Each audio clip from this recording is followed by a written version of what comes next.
From the Ticats Audio Network, this is Ticats Today with Brayden Neville.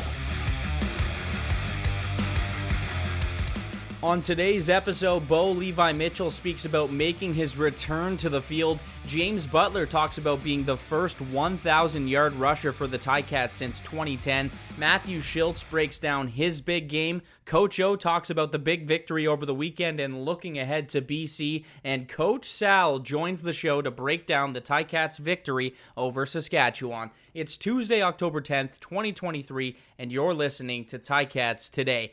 It's good to be back. For those of you who are celebrating Thanksgiving, I hope you had a nice weekend spending it with family and friends. Maybe got a little bit of turkey. I know I did. I'm still feeling about 10 pounds heavier after the weekend, but it was a great time. Good to see some family and friends. The Ticats were still getting to work over the holiday weekend, and they put a beating on the Saskatchewan Roughriders in Regina, which isn't an easy place to play on the road, but they got the win 38-13 over the Riders to help them improve to 8-8 on the season. 500 on the season for the first time this year. It's the first time they've been 500, which is kind of crazy to think about, but they've slowly and surely gotten better as the season has gone on, and this second half of the season has been excellent, and they really showed what kind of team they have, getting a huge victory over Saskatchewan Saturday. Tons of big stories for the Ticats in that game. James Butler hit 1,000 yards rushing for the second straight season, and it was the first time since 2010 a Ticat has done that. We will hear from him later on in the show. The defense played excellent. That O-line was great. Matthew Shiltz had an incredible game when he came in for Levi Mitchell. But the man that the fans were ready to see was number 19, Levi Mitchell, making his first start since July 28th. And he looked very good in the limited time we saw him on the field, going 4 for 6 for 129 yards. Coach O spoke about his debut and more. Yeah, I thought that, Bo did a great job. I thought the O-line did a great job along with the staff of just identifying things. And we knew we had a plan going in on how much we wanted to see Bo play tonight. And, we stuck to that. We knew Matt was going to show up and be in there. And boy, did he show up big. So we came out here on a mission to get a win. We didn't, envision it's a tough place to play. And it's loud in there. We did an awesome job of executing our silent count. And most importantly, just responding when the momentum really could have shifted. And James Butler, he hits the 1,000-yard plateau for the second straight season. He has another big game, 107 yards. What can you say about his performance tonight and hitting that milestone? Yeah, just in the ultimate team sport, I do think it's important to pause every now and again and just, say job well done. But how about the O-line? And, I thought he did a fantastic job of catching the flare screens out there today and getting positive. The receivers did a great job of blocking on the perimeter also. So, yeah, congratulations to James. I'm not going to sit here and tell you I'm surprised. First of all, yeah, he's an A-list running back, but he's also an A person. Yeah, I can't really say enough great things about him. Their front is they're impressive, right? And they play hard and they're big. And I thought our guys did a great job of, they got to us a few times. Absolutely, that's going to happen. But I also was just extremely pleased that when we needed to run the ball and keep the clock moving, we were able to do that. But we stuck to a plan. We were going to play him for a quarter, and that was what we stuck to. So, tempting, meaning, sure, you want to see him because, he's a competitor. He kind of gave that look like, am I going to? And the answer was absolutely not. And so we made a commitment to that. And so we're very pleased with what we saw. He needed to build some confidence too. And I thought we were able to achieve that. So we had a plan and we stuck to it. Do you feel this team's really riding some momentum here? We'll see. We'll see. We have another test here in a couple days. Not a lot of time, so we basically put that one behind us. That's in the rearview mirror. We're full speed ahead right now, so we'll see if we can carry some more momentum. But each game carries its own set of challenges. This football team that we're playing is extremely well coached in all three phases. We know we'll have our hands full. Both teams have a lot to play for, and so looking forward to this challenge. Last time you played BC, it was a big win for this team. What needs to be done here to reciprocate that performance? Just the same thing every week. We need to show consistent improvement in all three phases. And, bigger than that, it's just the things we emphasize, internally all the time. We've got to find a way to put touchdowns together and obviously keep them off the scoreboard when we can. Take care of the football. It's the same recipe each week, but it's going to, it unfolds differently. So when opportunity presents itself, we need to make sure we're capitalizing on them. Very strong offense, and they've been that way all season. But what do you need to do to contain them and limit their success? Well, that would be telling you our game plan. But you know what? If they're going to throw the ball as much as they do, they're going to get yards. They really are. I think the biggest thing is to try to limit the explosions, but they're down the field. They're a vertical passing team. They like to mix it up. They'll run some speed sweeps. They'll run draw and screen. So, we'll have our hands full. They do a good job of changing it up. But they got big receivers, and, they believe in what they believe in. So it's not about limiting their yards and their production as much as finding a way to win the game and keep them in front of us and really make them earn everything. And Scott returned today. How was it having him back with the group? Yeah, it's always great to have Scott back, but we were happy that he was able to be with his family. And that's exactly where he needed to be and where he should be. And that goes for anybody in the organization. I love the way that everybody rallied around him. And, I'm talking the players, I'm talking the coaching staff. It was even great to have Dennis McKnight up. He was willing to pitch in. And so, yeah, it was, it's great to have Scott back.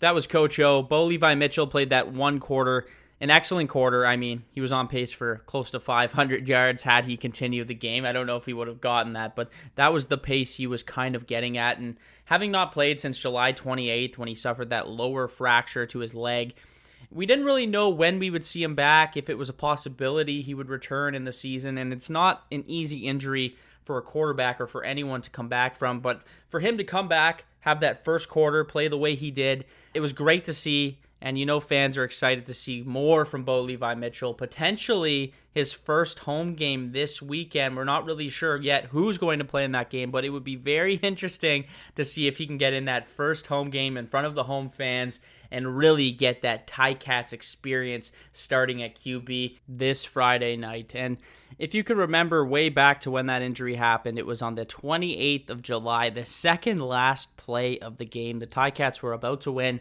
and down goes the quarterback. But a great redemption story for him to come back this season, play the way he did, and I know he's still got a lot more he wants to show these Ticats fans. He spoke to me about returning to the field.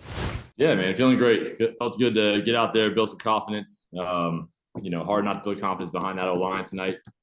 370 passing, 150 rushing, no sacks. Hell of a performance by those guys against a very, very good D-line. So big shout out to Gibby, calling the first game, and I don't know how long. I know he's been in football for like 75 years, but I don't know the last time he called a game. So him, JB, putting together a great game plan. Yeah, man, just getting to watch everybody, man. It felt great to be out there, but it honestly just seems like everywhere you look, either somebody was making a play or somebody was, this close to making a play. So it was a big night, fun night, a good one to build on, but we still got a lot to do to be a true playoff contender. This year, we've seen a lot of receivers on this receiving core make an impact in the game. What can you say about that group and the balance you have on this receiving core? Yeah, man. I mean, shoot, these, the scouts have put together obviously a hell of a roster because, we've had guys go down. We've lost guys during the season. And it seems like the next guy steps up and, has a great game. Omar getting his first touchdown tonight, then his second touchdown a couple of plays later. So pretty exciting to see. I mean, I think, you see that. You see Keandre at the 150, a couple weeks ago against Toronto. And I think what starts to happen is the entire room starts to feel like, all right, this isn't just one person's team. It's not just 9, it's not just 12. It can be 85 week. So I think it's awesome to see. It's a belief system that that Scott has really tried to instill, is that be ready because anybody can hit the ball in any given play, and everybody's been proving that. So it's been awesome. Yeah, I mean, I think what I've learned is I'm going to trust in O because he's one of the smartest and best coaches I've been around. So when he told me, him and Scott set me down, last weekend and told me the plan. I just said, nodded my head yes, said yes, sir, and got to work preparing for that. Obviously, I was prepared to play, as long as they let me. But we had a pretty good plan going forward, knowing that I'd probably play a quarter, and thankful that I was able to get out there and make some good throws and make some good reads, but watch the other guys, perform and be in the right spots. So it was a good confidence builder, but it's not about flashes of greatness. It's about consistency. So just keep building on that game and putting those kind of games together. No, I mean, our training staff has been pushing me. I've had Claire, I've had Jordan. Jordan's been over there every single day, just having a workout plan. What I should do and rehab wise, and then Bowman put me through workouts as well. And Ed and those guys, giving me an idea of like, hey, this is what I think you should be doing this week and this week. And I'm not surprised. I'm glad it happened. I'm not surprised by it because of the plan that our team up top kind of put in place. I felt confident, ready to go, and I felt like the game was going to go that way. But again, I felt like that a couple more games this year it didn't go that way. So it was fun to see it come. If you continue to see the bad plays outweigh the good plays, you lose games. If you see the good plays outweighing the bad plays, and then what I've been seeing and what O's been preaching is that it's about the fact that we're building on the good plays and it's becoming more consistent good plays every play, and then the bad plays are becoming more minimal or not as big of a detriment to us. Maybe it's a missed block compared to a hold, which is obviously worse. So I think it's just myself personally. I think it's pretty self-explanatory. It was to stop turning the ball over. So, you saw the safety I took, technically ends up being a turnover anyways. But I was about to pull the trigger to Omar, and then he kind of did something a little bit different than I thought. So instead of just letting it go and trusting that it was going to be perfect, pull the ball back down and, try to just pitch it past the line of scrimmage. Obviously, got to be better at that and make sure I get it past or just throw it out of bounds. But it's just things like that, just improving on things like that and running the offense from ground up. And then letting the big plays come when they're there, and they did tonight. So that was Bo, Levi, Mitchell. Matthew Shiltz came in for Bo after the first quarter, and man, you want to talk about making an impact. Shiltz was lights out in that Sask game. He was super efficient, going 16 for 19 for 271 yards. He had those 2 touchdown passes in just 3 quarters of work, even added an additional 38 yards rushing to help the Ticats secure that big victory. He spoke about his dominant performance and the strong play of that O-line in front of him Saturday night. Oh, man, I can't say enough good things about him. Just the way they prepare every week. I know Bo mentioned it earlier this week and, some of his media sessions, but they're in there so long, putting in so much work, looking at all the different looks, and they're getting hot at the right time. And the big thing with O-line is you're getting 5-6 guys working cohesively together every single play. Because if there's one little kink in the armor, then, it's not going to look good, So they're playing so terrific right now, both in the pass game and the run game. And it's a big reason why we're having success on offense. And offensively, that first half was the best this team's had all season. What can you say about that first half? It seemed like everything was clicking for you guys. Yeah, I mean, I think we were just going out there comfortable with the game plan. We were executing. It wasn't that situation where we were getting behind the sticks early on in the season and, taking a penalty here and there. We were playing a relatively clean game. And that's the kind of team that we know we can be. We've been building up to that. And thankfully, we still have a few more games here before the postseason to continue that, keep playing football at a high level. Yeah, I mean, I think we have an offense that's, playing pretty efficient right now and moving the ball.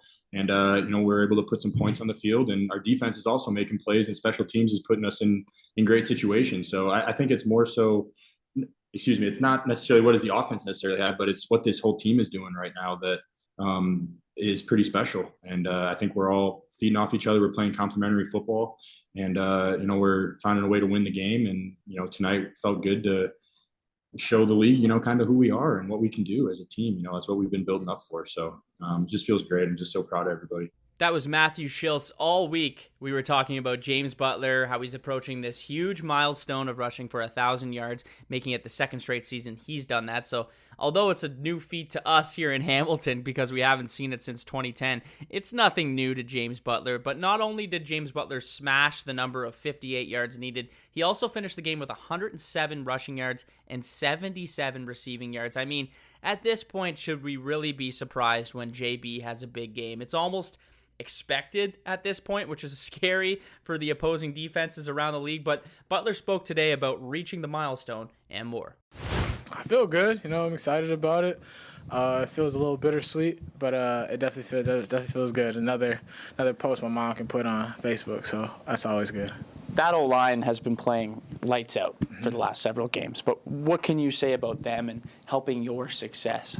Yeah, just continuity. You know what I'm saying? I feel like we've kind of had to play musical chairs with some injuries, all year, and we finally got some continuity. The same guys in there, we're finally all in the same accord. So obviously, you can never, as a running back, get 100 yards, get 10 yards, by yourself. So it's always, those guys up front, even the receivers blocking downfield, even quarterbacks too. How was it having Bo back out there on the field? Good, you know what I'm saying? Just that leadership presence, you know what I'm saying? Obviously, it's a lot of excitement. It's good to see him out there moving, you know what I'm saying? Took a hit or two and was able to be solid. So, obviously we're excited to have, 19 back there. And between Bo and Matt, you did a lot through the air. You had 77 receiving yards.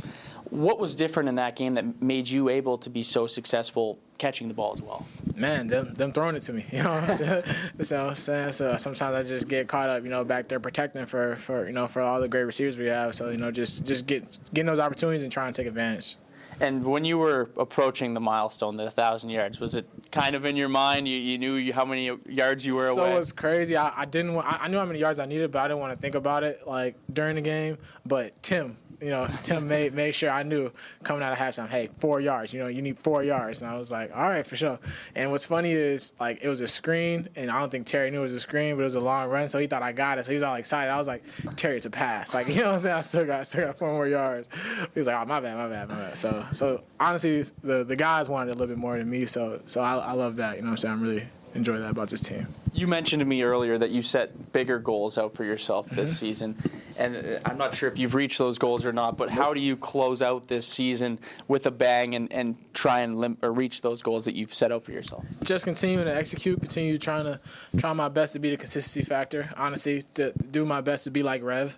You know what I'm saying? I try to pride myself on being consistent, but honestly, if anybody's consistent on this offense, it's been Revenberg this year, so I just try to be more like Rev. All right, joining me now is Coach Sal. Coach, what a game for the Ticats, defeating the Saskatchewan Roughriders 38-13.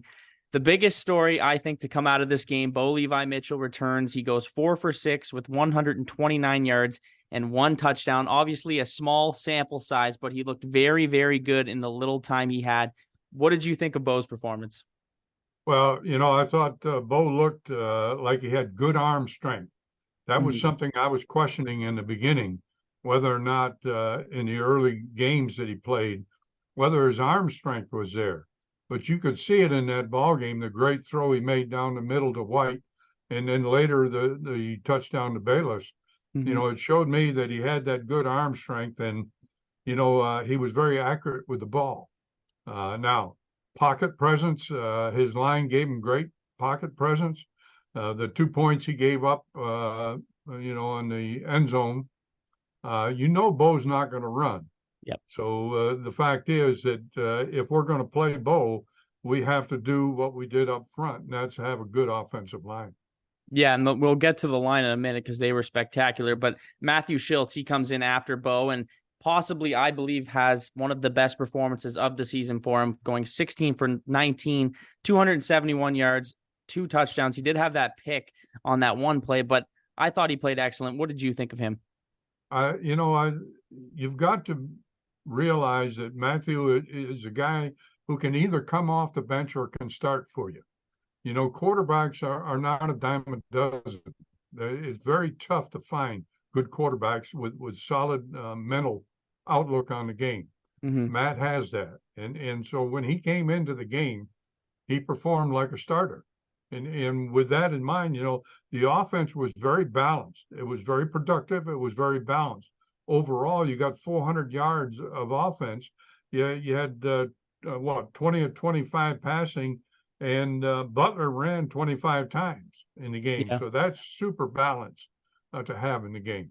I think we've been seeing a lot more balance on that offense, and especially under Scott. But I feel over the last 5 games, we've really seen them be able to attack on all different forms. James Butler, he has his 2nd straight 1,000-yard rushing campaign, and he's been one of the biggest additions to this team, I'd say, this season by a mile. And what did you think of his performance and this season all around, and what he's been able to do here for the Ticats and being the first 1,000-yard rusher for the Ticats since 2010?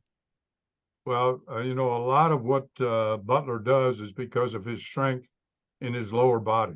He has tremendous strength in that lower body.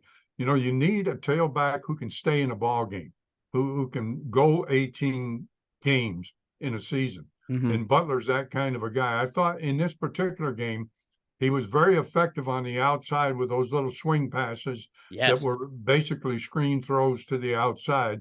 I think he got 5 for 77 passing. You add that to the 107 he got on the ground, and some very tough running. And it brings me to a point. What if they're going to progress, what they need to do with their quarterback in the run game? He's got to have some audibles at the line of scrimmage. When they put 7 and 8 guys up in front on the line of scrimmage, running is very tough in there. Yeah. So you go to an audible system where an either or, it's play 24 or 35. I'll tell you at the line type thing. And then you come up to the line of scrimmage and you see that front, you're able to audible out of it and give Butler a chance maybe to swing to the outside or do something different. So they were definitely using him. I mean, 77 yards receiving. He was second on the team in receiving. And then not just that, but he has the 107 yards rushing. We can't skip past the offensive line. I know you want to talk about the offensive line because they have so much to do with the success of that offense. But what have you been seeing from this group, not only in that game against Saskatchewan, but over the last several games, because this O-line has been very, very good. Yeah, I think with Murray and Riley now settled in at the tackle positions, you've got some continuity going on. The interior three are always there. Beard, Woodmansey, and Revenberg. They're tough and do a great job setting what we call the horizontal, where they're in front of the quarterback, and then the vertical, the two tackles taking those defensive ends by the quarterback, so he has a secure pocket. I saw that in this ball game.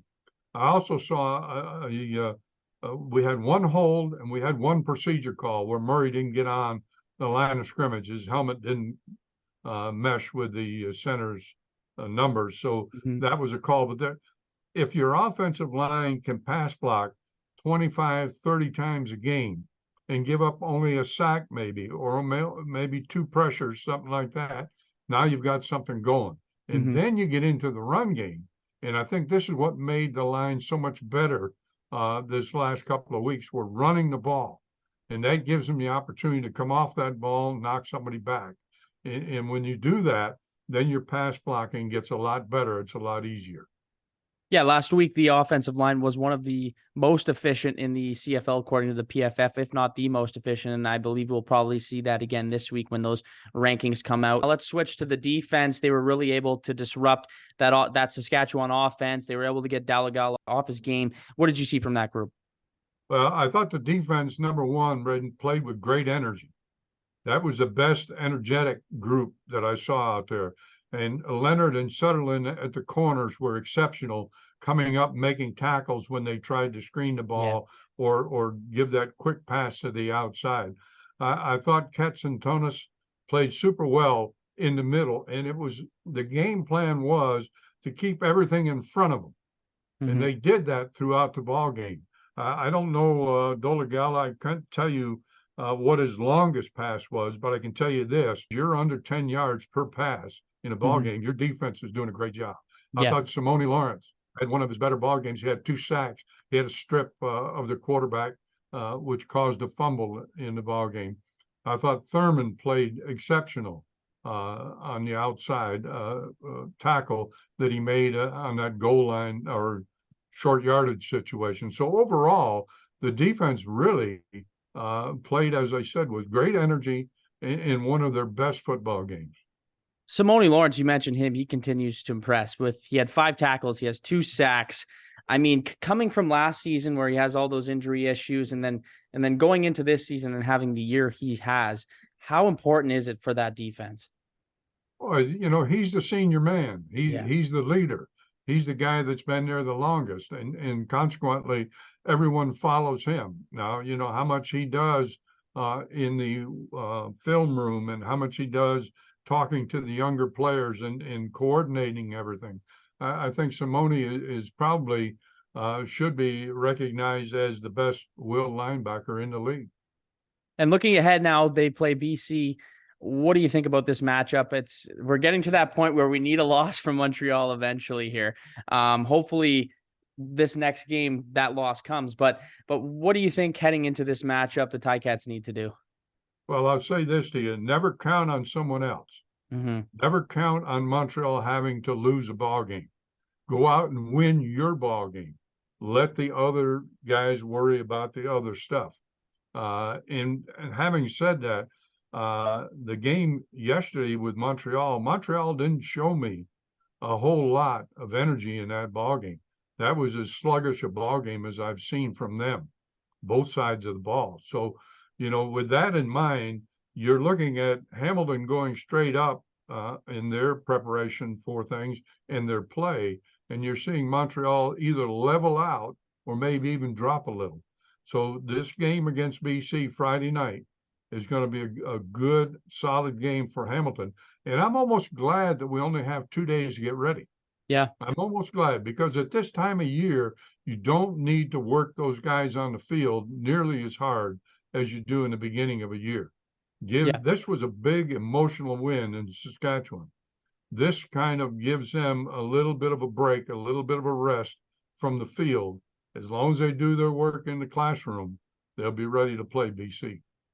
One final question for you. I'll kind of go back to that Saskatchewan game, but who are you giving your game ball to that you've been giving out these last few weeks? Well, I think the game ball has to go to the offensive line. Yeah. Quarterbacks did what they were supposed to do. The receivers did what they were supposed to do. There's some honoraries in there. Bayless for 2 touchdowns. White for his great catch down the field. He only had 3 in the ball game, but he made them count. Yep. So, having said all that, my game ball goes to those 5 guys up front. I think did the best job of the entire season. Well, Coach, it was a pleasure having you on the show. We have a quick turnaround here. We play again on Friday, and all these games just get more and more exciting, more and more meaningful and impactful. So we'll be talking about this one next week. Once again, glad to have you on, Coach Sal. Well, thank you, Brayden. Have a good day. That was Coach Sal. Before we go, Ticats fans, I want to remind you to join us for Coors Light Caretakers Game Day Warm-Up hosted by Tigertown Council at the Bernie Morelli Recreation Center for fun-packed hours before the 110th Grey Cup game. Warm up before the big game and cheer on the best teams in the league in this pre-game celebration. For more information and to get tickets, go to greycupfestival.ca/events. That's all the time for me today. I want to thank you for listening to Ticats Today.